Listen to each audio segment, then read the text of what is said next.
Well, we can go ahead and get started. So I'd like to welcome everybody for joining this event today. So my name is Seth Blumsack, and I direct the Center for Energy Law and Policy at Penn State.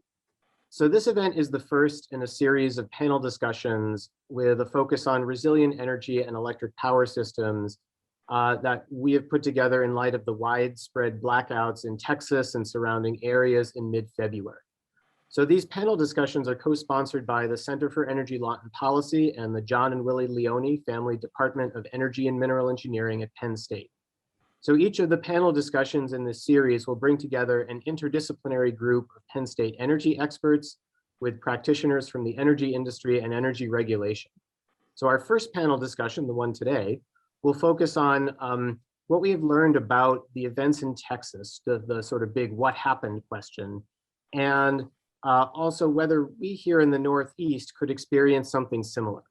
The next event, which will be on Thursday, March 25th, will focus on how we decide how resilient our energy systems should be. And so we invite everybody to register for the second webinar once those details come out. So the panel discussion today is being recorded, and it will be archived online for folks to look at later. So those who registered for the event will be notified when the recording is available. We do invite questions from the audience during today's discussion. If you have a question that you would like to have considered by the panel, please enter it using the Q&A function in Zoom, and we'll try to get to as many of them as we can. We have a lot of people who signed up for this, and so we may not get to everybody's question, but we'll get to all of them that we can. So this is the What Happened in Texas webinar. And so what happened in Texas occurred under just a really unprecedented cold weather situation. We had snow, we had ice, temperatures in some parts of Texas plummeted to more than 40 degrees below normal. And details on exactly what happened are still coming out, and there's a lot that is still not very clear right now. But what we saw through this event was that demand for electricity rose dramatically beyond kind of the worst case scenario envisioned by the Electric Reliability Council of Texas, or ERCOT, which is the organization that operates the power grid covering most of Texas. At the same time that demand was rising, there was a large amount of power supply that was lost to service. And so the result was that supply could not keep up with demand, which required ERCOT to trigger rolling blackouts, which affected millions of people in Texas. So the political backlash from this all has been fairly swift. So we've had 7 members of ERCOT's governing board have resigned. ERCOT's chief executive was ousted. And the chair of the Texas Public Utility Commission, also which is the organization that regulates ERCOT, also resigned in the wake of the blackouts and all of the controversy surrounding blackouts. So the events here have resulted in hearings, lawsuits, and all sorts of finger pointing from all sides of the political spectrum. And kind of adding to the political fallout, there have also been some financial implications from this event, with bankruptcy filings from utilities and other companies. And I think kind of the full scope of what happened in Texas is yet to be known. So while the severe weather affected many millions of people in Texas and has been very well publicized, it's also just worth noting that Texas was not the only state that was hit hard by this cold snap, and other regional grids had suffered various kinds of outages of their own. And our focus on Texas here is in part because of the magnitude of the blackout and its impact, and also because questions have been raised around the role that Texas's approach to electricity restructuring and deregulation may have played, as well as ERCOT's unique situation of operating a power grid without significant interconnection to other states. So our hope today is to really take advantage of the expertise that we have assembled with us for this panel, and really understand what happened in Texas and what the big factors were that contributed to this really drastic and impactful situation. So before I introduce the panelists, I wanted to give Lee Kump, the Dean of the College of Earth and Mineral Sciences, a chance to say something. Lee, did you want to say something now or say something a little late? Well, I actually didn't think I was going to be able to join on time, so I was thinking about later, but since you give me the opportunity now, maybe I'll just thank everybody for joining us today. This is one of those events that I think shows the strength of the college. We're drawing on expertise of our faculty and our alumni and friends addressing a topic of great relevance to the nation. And I appreciate everyone's participation in this and really glad to see the large crowd, 113 participants. So looking forward to learning a lot this afternoon. Thanks for your participation, and I'll turn it back over to you, Seth. Thanks. Okay, thank you, Dean Kump. We are very lucky today to have four very knowledgeable members of our panel. So we have Shelley Corman-Frisby, who is a VP of Business Development at Boardwalk Pipeline. Shelley has a career spanning decades in doing all sorts of different stuff in midstream. She had a stint at the Federal Energy Regulatory Commission, and she brings just a wealth of experience to this discussion. Shelley has a Penn State connection, so she graduated with her bachelor's degree in mineral economics from the College of Earth and Mineral Sciences. So we also have Professor Andrew Kleit, who is a professor of energy and environmental economics in the Department of Energy and Mineral Engineering. Dr. Kleit's expertise is in regulation, deregulation, and the study of the electricity and energy industries. And he's been at Penn State since 1998. So his expertise has been with the college for some time. We also have Professor Chiara Lo Prete, who is an associate professor of energy economics in the Department of Energy and Mineral Engineering. Professor Lo Prete's expertise is in restructured electricity markets, the economics of the resilience of energy and electric power systems, and the interactions between energy markets and environmental regulation. And Professor Lo Prete has been at Penn State since 2014. And finally, we have Paul McGlynn, who is a senior director of system operations at PJM Interconnection. Paul also has a long and distinguished career.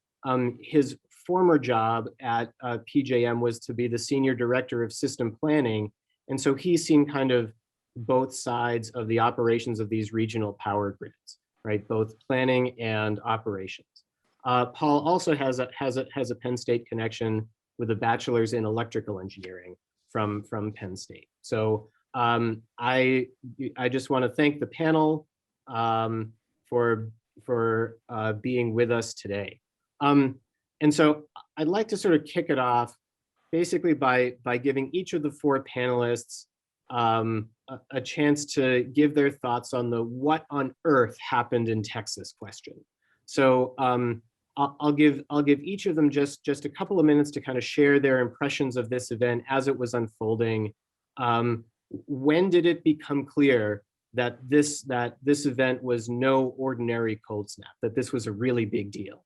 And what has and thinking about this event over the past couple of weeks, what has really kind of struck you as the most significant aspect or thing about this event? So why don't we start with Shelley? Okay, well, I should say from the outset, while I work for a pipeline company, Boardwalk Pipeline Partners, and I certainly have firsthand view of the events in Texas, here in Houston, Texas, balmy Houston, Texas today. The views that I'm going to talk about today are my own and do not represent Boardwalk. I and really, I think that while the problem was very simple, as Seth said, it was so simple. I mean, the fact that the weather was cold and demand exceeded generation capacity. It's also so complicated. And having lived through it, for me, the frustration is, that we're wanting to get onto policy and blame, and there's so much data that we still don't know. So let's talk about what we do know. We do know that sometime in the night of February 15th, it became clear that generation was falling off the grid and that demand was exceeding the capacity, and ERCOT, who themselves does not own any generation, really directs the movement of the power from the power plants to the substations, that they had to call out the order to the utility companies to shed load. There was not enough power. And during the peak of the power, almost half of the generation in Texas was off the grid. That just boggles the mind. So while there's a lot said of the experiences in 2011 versus what we experienced in 2021, they were very different. They were different in terms of the duration. They were, and maybe even more so, they were different in terms of the magnitude or the area that they covered in Texas. So while it was very cold in West Texas in 2011 cold snap, the amount of time that Houston and Austin and places like that were cold in 2021 was remarkably different. And so, we had an event that started out with about 20,000 or 25,000 megawatt falling off the grid. The highest proportion of that at the beginning was wind, but as gas and other assets were called online, they had their own problems. So it was kind of a cascade of many events, and I know we'll talk through the next hour about how that is or is not like other parts of the U.S. in terms of electricity, but it was a very chaotic situation in that one power plant would be up and you would be working for fuel supply for that plant, and then it would go down and you would be working with another generator. So it was a constantly changing circumstance. And the last thing I want to offer you with is, in my years in the natural gas business, in the midstream business, we've done a lot of emergency planning, a lot of backup drills, but I honestly could not foresee the circumstance of, number one, in a COVID environment, most employees, except for the dispatch rooms, most of the employees in the industry are working at home. So to be working at home, to lose power, to lose internet, to actually, in most cases, lose cell phone service. So you're working with really half of the staff. And I know personally, as I worked with our generation customers that were looking for gas supply, I was working in my car a couple blocks down from my house at a place that I could get a cell signal. So it was a very chaotic episode, and I think it has to be viewed from that perspective. And there's so much we still don't know. Just last week, ERCOT started to release information about which generation units were offline for what amount of time. And really, it's going to be understanding that data, talking to those generation plants to understand their specific circumstance. It can help us understand more about why it happened and what we might need to do differently in the future. Thanks. Paul, why don't we turn to you next? I'm sure in your position at PJM, you sort of viewed what was going on in Texas with a lot of interest. For sure, yeah. So I absolutely agree. The events that happened down in ERCOT, and to a lesser degree, SPP, they're certainly complex, and they're going to take some time to review to determine what the actual causes for all of the issues were. When I think about reliability, I think most people's natural tendency is to think about operations, but reliability is really more. For a system to be reliable, it requires extensive infrastructure planning, and there's also and at PJM we use markets we use our markets to incent people to do what we need them to do for reliability purposes. So so the events were certainly very complex and are likely to require, some time to unwind. And I suspect we'll find that there are things that, things on the market side, on the operations side, as well as on the planning side that, we should think about and potentially try to enhance and learn from. I know. So from our perspective, PJM, we learn from events.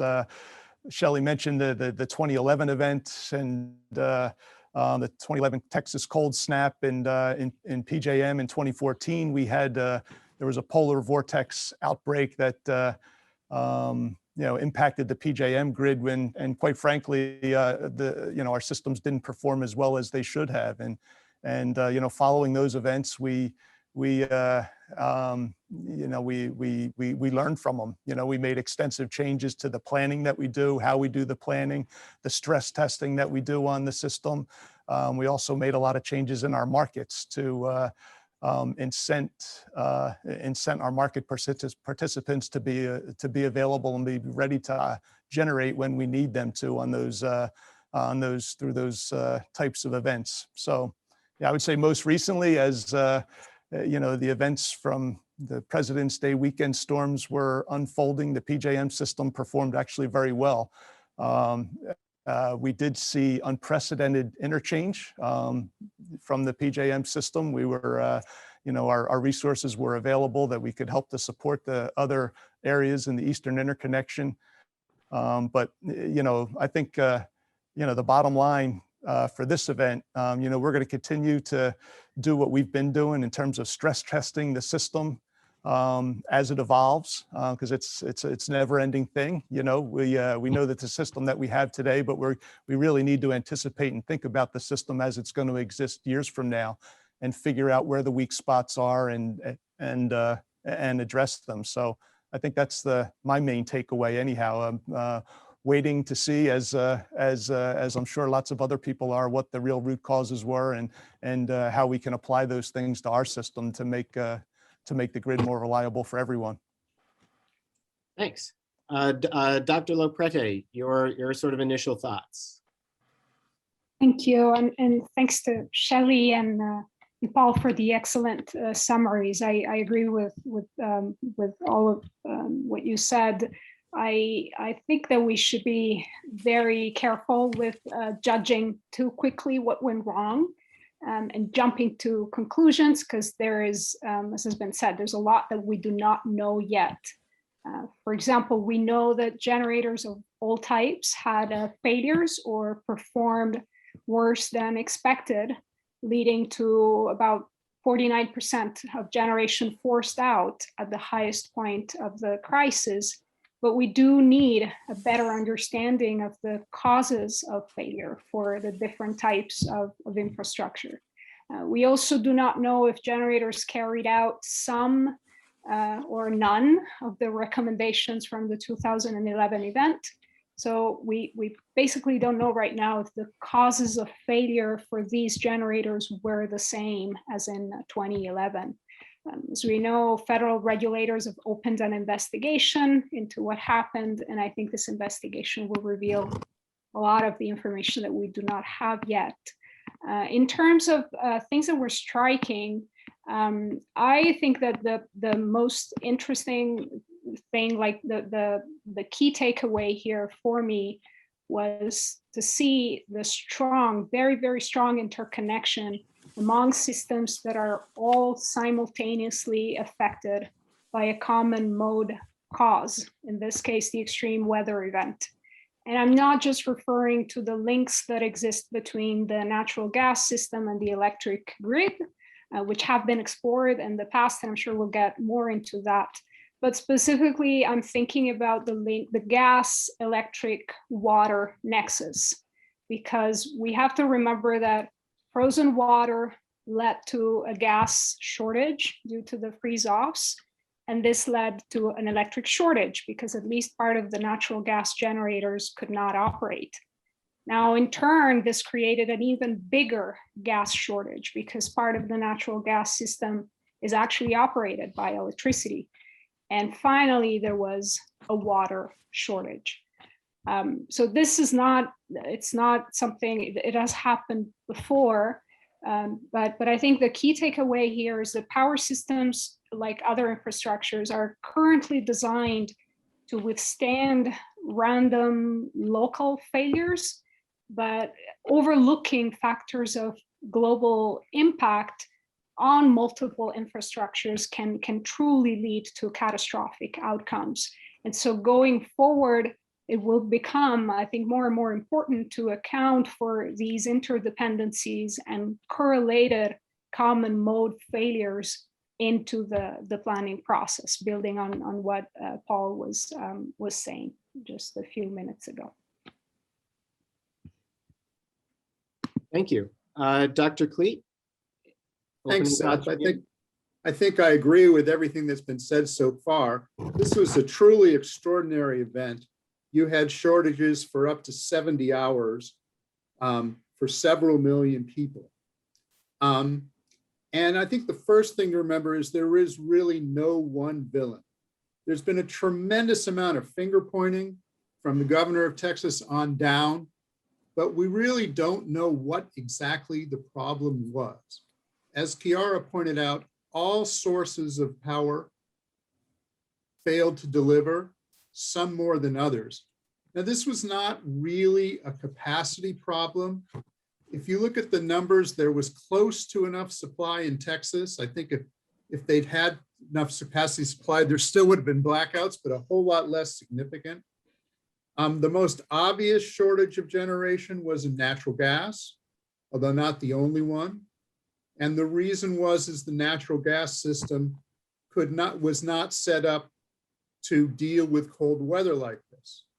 Even though, as Chiara points out, the same thing, though on a much smaller scale, happened in 2011. Now we know the weatherization problem can be solved because when it's cold in Alberta, Canada, or Pennsylvania, we still get natural gas delivered. Although, as Paul pointed out, you can have some problems, but not to the extent that you had in Texas. Now, was it a problem with the generators not being able to operate during the cold, or with the natural gas delivery system not being able to deliver natural gas? This is one of these things that we're going to find out in the ensuing months that we really don't know. Now, the effects of these blackouts were far more costly than previous blackouts and really what economic analysis suggests. And that's because they were continuous. Some people had blackouts for up to 70 hours, continuous hours. So imagine sitting in your cold, dark home without electricity for 70 hours. And this is a whole lot more costly than just the typical blackout that's usually studied at 2, 3, or 4 more hours. Now, there's also problems with how you can run your electricity grid overall, and to the extent that supply sources can be reliable and resilient.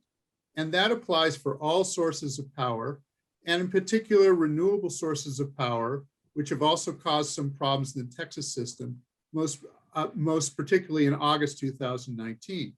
Though I should point out that wind power actually produced more than expected during much of this crisis. But until we've solved this non-dispatchability problem with electricity and the lack of storage, that is, you need electricity to supply equal to demand at all times, and you can't store, we are going to be subject to these blackouts. And unfortunately, the Texas situation shows us just how severe they can be. Thanks, everyone. So there were a few issues that were raised there that I want to sort of basically start by going into just a little bit more. And the first one has to do with the impact of this cold snap on the natural gas supply system, which has been the subject of a lot of commentary, and you know, a few of you on the panel brought that up. And so there was some mention of, you know, frozen natural gas wells, frozen natural gas pipelines, all this kind of stuff. Shelley, I was wondering, you know, given your experience, could you talk a little bit more about how exactly really cold weather like this can affect natural gas supply operations. And in particular, when we talk about a gas well freezing, what exactly does that mean? Okay, so I'm going to sound like a broken record because I think every answer I'm going to talk about everything being complex. So sorry, but that's the. So when we're talking about the gas supply issues that were felt during the cold snap, there are physical gas supply, there were physical causes, and I think that's kind of where Seth was going with the question he asked me.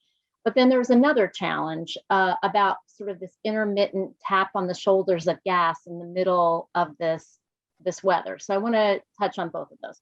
So when we're talking about freeze-offs, we're really putting together all sorts of problems that were happening at the well. The well itself may have been using water in the process of oil and gas development that might have been frozen. There may have been frozen valves or liquids that froze in the gathering line coming away from the well. There may have been electric outages at a processing plant that you can't use the natural gas in gas generation if it is not pipeline quality gas. So we have to remove the impurities before it can be used in a power plant. So there are a lot of things on the physical side that we're talking about that we put together when we talk about well freeze-offs.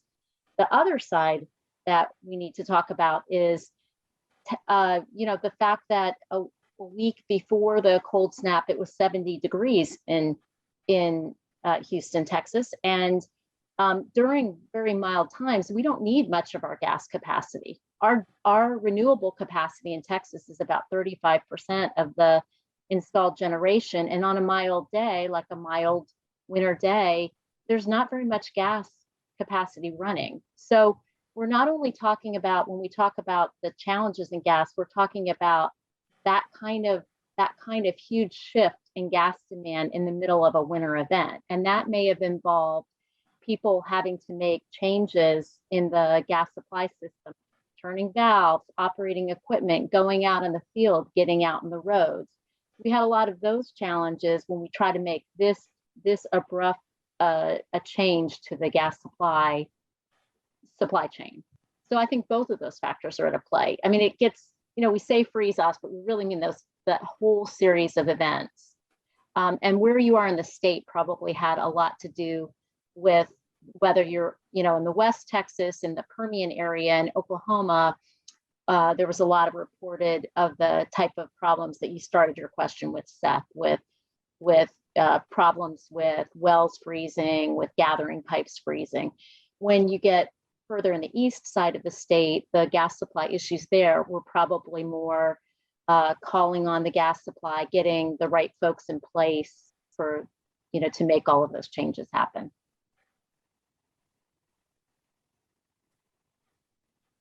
Thanks, Shelley. As a follow-up, I wanted to ask Paul a kind of follow-up question about, so not unlike Texas, PJM, right, which is the regional grid that serves Pennsylvania and this area, is also very dependent on natural gas. During extreme cold periods, do you as a system operator in PJM see the same kinds of stresses on the gas system as ERCOT saw in Texas a couple of weeks ago, or do you see different kinds of stresses? Yeah, I would say that we certainly don't see the same types of stresses to the extent that they had seen down in Texas. In Pennsylvania and across the PJM grid, really there's obviously it gets colder here more often than it does down in Texas. So I think I think there's a piece of it where the pipeline infrastructure perhaps is set up better to deal with some of the cold. But then I would also say for PJM, we do an awful lot to help to make sure our plants are ready to run and ready to run under any circumstances. They're incented through our markets to be available. We have an extensive testing program heading into the peak winter season, where we you know, ask our plant owners to make sure their plants are weatherized and ready to go to meet the demand. I would also say that you know, a number of our plants have dual fuel capability. Gas-fired plants have dual fuel capability. Some are fed from multiple pipelines. So if there's no availability on one pipeline, perhaps they can get their gas from another pipeline. So, you know, we haven't seen anywhere near the same magnitude of failures of infrastructure, I would say, through this most recent cold snap that we had. Yeah, we saw I would say a slight uptick in our typical forced outages for resources. It's typically on the order of, you know, maybe 7% or so, and it you know, went up to at the worst time up to a little over 9%. So you know, really you know, throughout the entire event, our fleet performed really very well. And could you just clarify, because not everybody in the audience may be familiar with this term. When you talk about dual fuel capability for power plants, what does that mean? So some of the gas-fired plants may also be designed to also run with some oil systems, so they can also fire on oil and produce megawatts with on-site, you know, with oil that they have stored on site. Okay, thank you. One of the other elements of the event in Texas that a couple of you brought up was the potential role that renewable energy played in this scenario, right? I mean, Texas is very well known for having a lot of wind generation. Right? It has more wind capacity than any other state, and at a number of occasions, there's been you know, a pretty sizable amount of ERCOT's electricity demand that has been served with wind, right? And the same for the SPP system, right? The Southwest Power Pool, which is the regional power grid that actually is north of Texas, but includes part of that North Texas panhandle. So to Professors Kleit and Lo Prete, could you say a little more about the role that renewable energy played in this blackout? In part because, you know, just as there has been finger pointing at natural gas outages, there's also been finger pointing at wind outages, and there hasn't really been a lot of talk about solar in this particular event. But you know, Texas also has a lot of solar energy potential.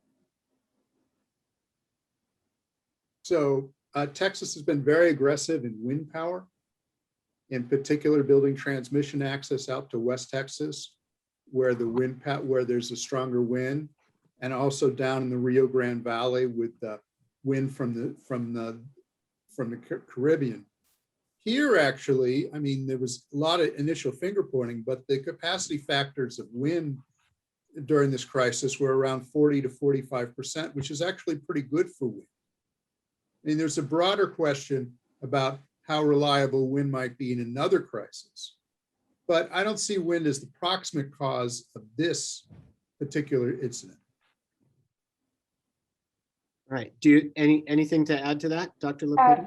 I'd like to add just a couple of points building on what Andy said. So first of all, just to put things into context a little, wind represents about 28% of the installed generation capacity in ERCOT, which is about 32 gigawatts. Solar is much less, it's about 5% of the total capacity. I think that when we assess the role of wind, it's very important to keep in mind that wind is not a resource that is expected to contribute much during the winter.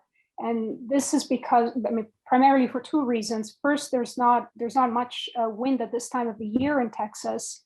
And second, wind turbines are not winterized, and ERCOT knows that. Now, as Andy pointed out, during the week of the crisis, wind power never actually reached more than 10 gigawatts. And on February 15th, which was at the height of the crisis, it stayed below 6 gigawatts. Now, we should compare this to what ERCOT planners were expecting for the winter.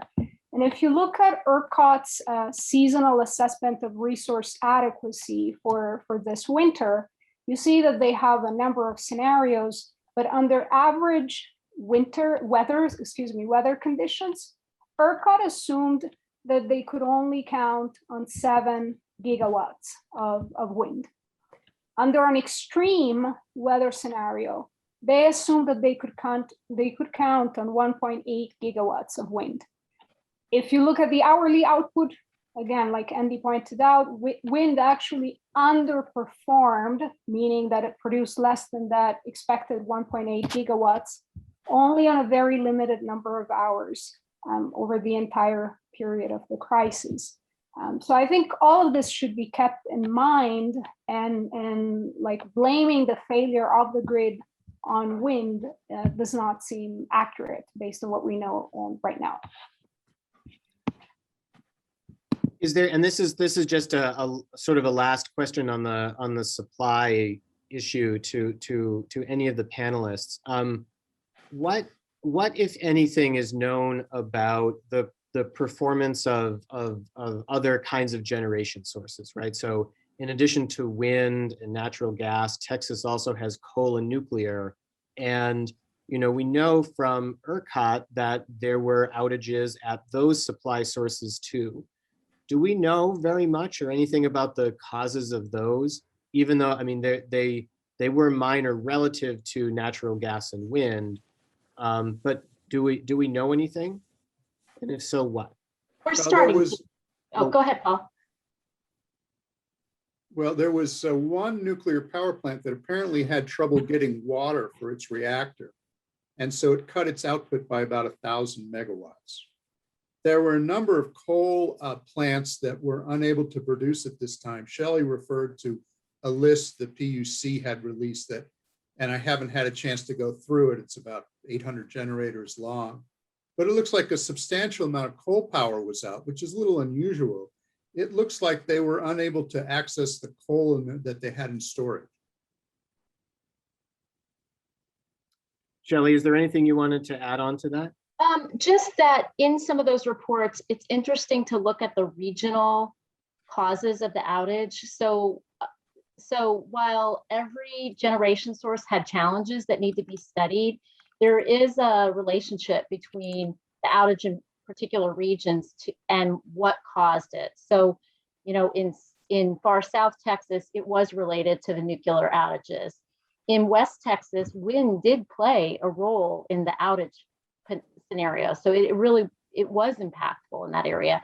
In the east part of the state, it was more than the gas outages. And so those reports are interesting because you can start to go plant by plant. And I know, to me, that's the next place in the industry that I want to go with it. I want to understand my customers that were not able to run, what the causes were. Was it something mechanical? Was it something with their gas supply? And really dive into that. I think there's, we're just starting to have data, and ERCOT put out a plant by plant report on the forced outages at each unit last Thursday or Friday. Yes, and for those who are interested in those outage reports, I posted a link to the ERCOT website where you can get those outage reports in the chat if anybody would like to look at those. So I have a question for Paul, which is about the decision of ERCOT to instigate rolling blackouts, right?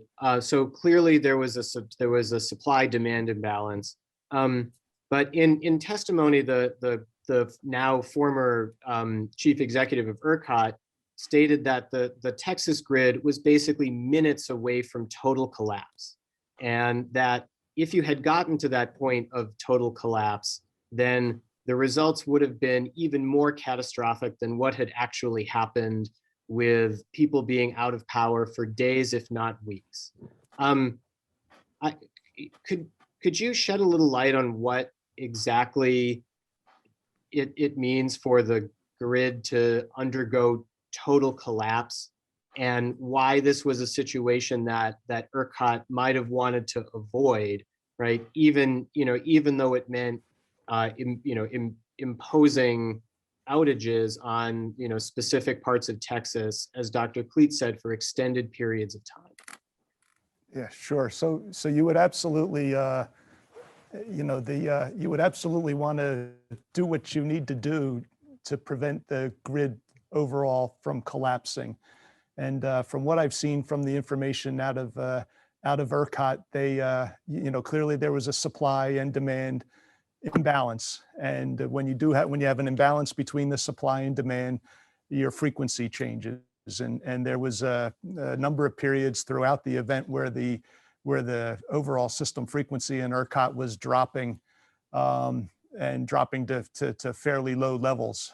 There are controls in many power plants that if the frequency drops below a certain value, that the plant comes off, would automatically take itself offline and shut down. So I think the concern amongst the ERCOT operators was, they were looking at the supply and demand situation, looking at their frequency of the overall frequency of the system, and took action to try to reduce demand on the system. So interrupting load, shedding load, in an effort to try to recover the overall frequency on the system.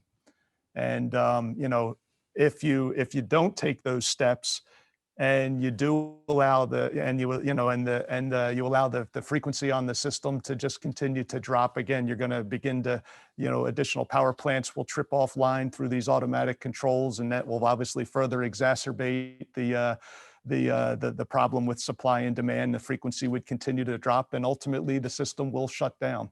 So the actions that the dispatchers take to shed load to prevent that from happening is actually a requirement per NERC standards to do that. So, and then just as a quick follow-up, because it sounds like really what ERCOT was doing was preventing a chain reaction, right? That would have led to its entire system going down. Why, if the entire system goes down, why is it so hard, or why does it take so long to bring it back up? So there's to bring a system back up from a complete shutdown, it requires a tedious process of black start. It's called black starting. There's special resources on your system that you can use that are generators that are able to start up without any outside power from other areas. Large coal plants, nuclear plants, things like that, they all require power from the outside to start up so that they can then begin to produce megawatts. So if you go into a situation where your system's completely shut down, you have to start these smaller, what we call black start generators, start them up to supply cranking power to these other generating stations for them to start up and get online so that you can then begin to serve load. And as you might imagine, and given the weather conditions that they were dealing with down there and the freezing issues and things like that, it would have been a very, very, very challenging task. Thanks.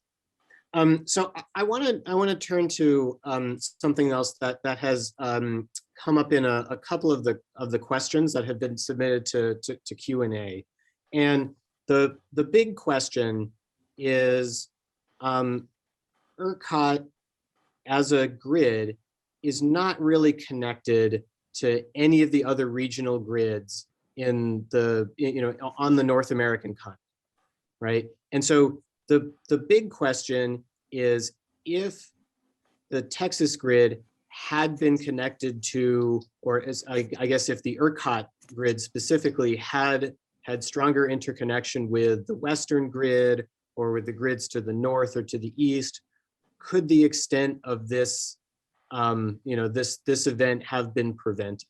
And so, and that's a key question. Before we get to that one, I'm going to ask Dr. Kleit, because I know he has written about this, to explain why ERCOT or most of Texas has its own grid in the first place. Well, because of course it's Texas. And of course, everyone knows Texas used to be its own state. In the 1930s, after the passage of the Federal Power Act, a group of Texas utilities that eventually turned into ERCOT actually cut their connections to out-of-state utilities through a series of actions. And then in 1978, under the PURPA Act, Texas was given the right to have an independent grid, even if it did interconnect. So in the 1980s, Texas put in about 1,000, ERCOT put in about 1,000 megawatts of transmission lines between it and SPP and now MISO. It's a common misunderstanding that the Texas grid is completely isolated from the rest of North America, but there are some connections, and I think they'll start talking about more. So, now back to the question of if there had been more interconnections between ERCOT and other areas, to what extent could the impacts of this event have been mitigated or lessened in some way? Do you have any thoughts on that, Dr. Lo Prete? Yeah, so first, quickly building on what Dr. Kleit said, Texas does have through HVDC lines to the eastern US with a total capacity of about 800 megawatts. And it also has 3 HVDC lines to Mexico with a total capacity of about 300 megawatts. So more or less, we're talking about 1,100 megawatts. And obviously, this is a small amount. If you think about, again, for reference, if you think about the winter peak demand during the event, which was 69,000 megawatt. So clearly the amount of interconnection is limited. Based on what we know, as Texas was going into the blackouts, the imports that ERCOT was getting from other regions decreased because these adjacent regions, they had also either maxed out their capacity or their demand exceeded supply. So it is unclear at this point whether having more interconnection would have helped in this particular event, because the surrounding regions, at least at the beginning, because the surrounding regions were also facing difficulties. And so they did not have a lot of power that could have been like sent to Texas. Of course, this opens up the question of what we could do going forward and whether additional transmission capacity should be built. As of now, that doesn't seem to be on the cards from a regulatory perspective, but of course that may be technically possible. It may be a way forward to deal with other problems that ERCOT has, including lack of inertia. Other thoughts from other panelists, right? If Texas has had more interconnection, could this whole thing have been prevented or lessened? So I would say comments really summed it up. I mean, in the comments, ERCOT made that point that the imports that they were receiving had stopped before the beginning of the winter weather, and they used that as sort of the conversation that, you know, that because of the cold in surrounding areas, that may not have been a solution in this event. Yeah, I was just going to say, in general, you know, interconnections large, it's not at all uncommon for us. I mean, in the Eastern Interconnection, we routinely have transact power in and out of PJM and across the Eastern Interconnection. Yeah, I would say actually on those days, you know, after President's Day weekend, we actually at PJM, we saw actually record interchange exports of energy out of the PJM system, at times up to as much as 16,000 megawatts of generation. We were moving primarily to our neighbors to the west and to the south. And to put that number in context for you, that, you know, a typical interchange out of the PJM system is typically somewhere a little, you know, around 4,500 to 5,000 megawatts. So basically 3 times the amount of energy PJM was exporting to other parts of the system. So, you know, I would say in general, interconnections can absolutely help when you have when there are capacity, when you're dealing with a capacity situation. The other panelists, their comments about the the ability of the transmission system to deliver those megawatts and things like that are are certainly factors that need to be taken into consideration for sure. But in general, I think interconnections can absolutely help for these types of situations. Thanks. So I want to turn to another area where we have gotten a number of different questions in the Q&A, and that has to do with Texas's approach to electricity restructuring and deregulation.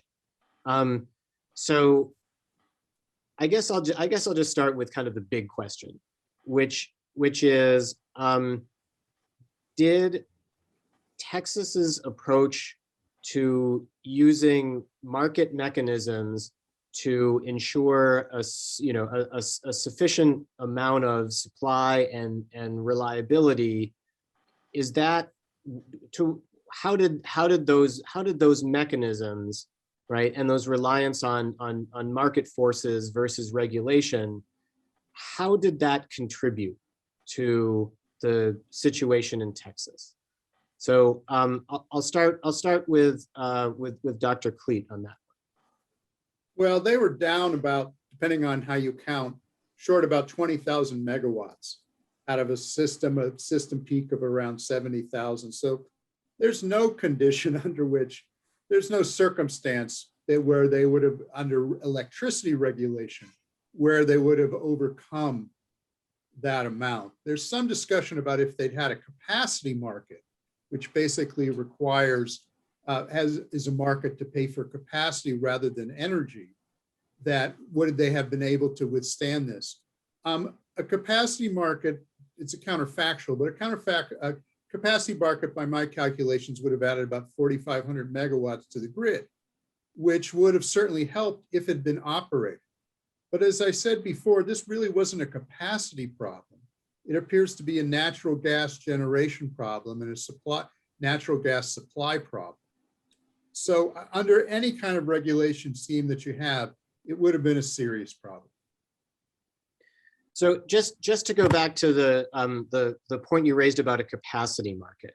So the capacity market is basically a mechanism to pay generators to be available to produce electricity. It's like a market mechanism for having enough power plants, right? PJM has a capacity market, right? Other regional grids have capacity markets. How does ERCOT achieve this result, right? What kinds of market signals does it send to essentially incentivize enough generation to be available? Well, so in PJM, for example, they have a bid cap of $1,000 a megawatt hour. And by the way, currently the price of electricity in PJM is, I haven't looked, but it's probably about $25 a megawatt hour. Paul may know. In Texas, however, they have a price cap of $9,000 a megawatt hour, which is designed to represent what economists call the value of lost load, or how much you'd be willing to pay for electricity if you didn't have it. And so the idea was that having these higher prices would attract generation investment. Now, again, it wasn't, it was more the weatherization. And the question is, given the opportunity to make a huge amount of money, why these facilities weren't weatherized?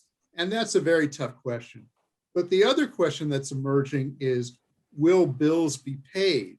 And will a $9,000 megawatt charge per megawatt hour charge actually be realistic? So right now, ERCOT has accounts receivables that looks about $2.5 billion. And it's not very clear where that's going to come from. Any other thoughts from the other panelists? So, oh, sorry, Paul, did you want to? No, I was just gonna make a comment that the capacity market, I think, has its place, and one thing that we haven't been talking too much about is and Dr. Kleit started to talk about the is around incentives and and setting up your markets such that you're incenting the market participants to be available at those critical times when you need them to be available. And it's not only incenting them to be there, but also penalizing them when they're not there. And if there's things that you can build into your, I think that if there's things that you can build into your markets along those lines, it may help to, may help with the availability of the resources when you need them. So related to weatherization slash winterization, we did get a number of questions about this in particular, and I know it's been a part of a lot of media accounts. And we've touched on, how these incentives might be built into electricity market designs. Shelley, I was wondering if you would be able to comment just briefly on this issue in the natural gas system. Are there regulations that require cold weather availability, or are those things also driven by market mechanisms, in the sense that if you fail to supply, there's some kind of penalty mechanism? Yeah, sure. So in the interstate natural gas market, we certainly have a capacity market. Shippers, electric generators, local distribution companies, industrial customers buy capacity in the pipeline systems, and they pay a reservation fee that's a fixed part of the payment to ensure that that capacity is available. And they pay that whether they use it or not. They pay another portion of the rate on a usage basis, and there's consequences if they call on that capacity and the pipeline is not able. So the analogy that we're talking about here is for generation, we're talking about whether or not a gas-fired generator is given some payment stream to be ready or not, or if they only get paid when they run. Thank you. So we only have a couple of minutes left, and I want to actually close by asking if Paul can answer a question very briefly, which is, what do you think the most important lessons were that our region, PJM, learned from the 2014-2015 polar vortex event about maintaining kind of very cold weather reliability? That's a great question, and there were certainly lots of things that came out of our polar vortex. There are a number of things that we did from a weatherization perspective, right, where we took steps to make sure our plants were doing what they needed to do so that they could be available during those periods of cold weather. Some of it was just even just reporting systems around minimum temperatures that plants can operate down to and things like that. Probably though the biggest change that came out of our polar vortex were some changes to our market, quite frankly. Where we put in place our kind of restructured, if you will, our capacity market, and with something that we call capacity performance, where the market participants, the people that we clear in our capacity market, are incented to be there, and there are significant penalties when they're not there. And I would say that since we've put capacity and performance in place, the overall performance of our fleet has actually continued to improve year over year. I think I mentioned that we had forced outage rates down in the 20-some% during 2014. In 2018, it was the forced outage rates were down to 12%. Last winter, they were somewhere down in around the 11% range. So, and for this most recent cold snap, it was, as I said, just over 9%. So, so I think that's certainly one of the big learnings. Another big learning was coordination, gas electric coordination. We made extensive changes after the 2014 event to try to better align the gas market day with the electric market day, and so that our generators, as they're bidding into our market, have an opportunity to go back and procure gas in the gas market. So lot of changes, and not to say that you know, we've got it beat. There's always things that we can learn, and we're certainly going to learn from this event. But yeah, I think that's the opportunity for us moving forward. All right. Thank you. Thank you. That's a what a very informative way to end this. So I want to I want to thank all four of our panelists. And I want to thank everybody for attending. And I wanted just to remind everybody that the next virtual panel discussion in this series will happen on March 25th. So be on the lookout for an invitation to join us for that one.